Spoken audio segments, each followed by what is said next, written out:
So yan, nakauna tayo. Nailagay na namin yung dalawang sensor. Andito kami sa labas. Ayan. Okay. Then, nagpe-preseating pa yung ating, ayan, nag-close na siya. Okay.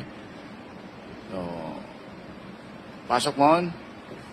Pero itong isa, ayaw mag-open yung ating door.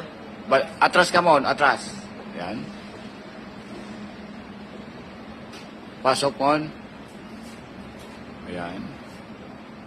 Pero pag doon sa kabila, ayan, pasok siya. Ayan.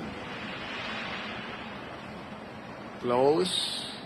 Ay, mag-automatic palang close. Ayan. Punta nga rito, Mon. Ayan, up. Steady ka lang muna dyan. Ayan. So, yung kabila kasi doon sa loob ng pumapasok siya.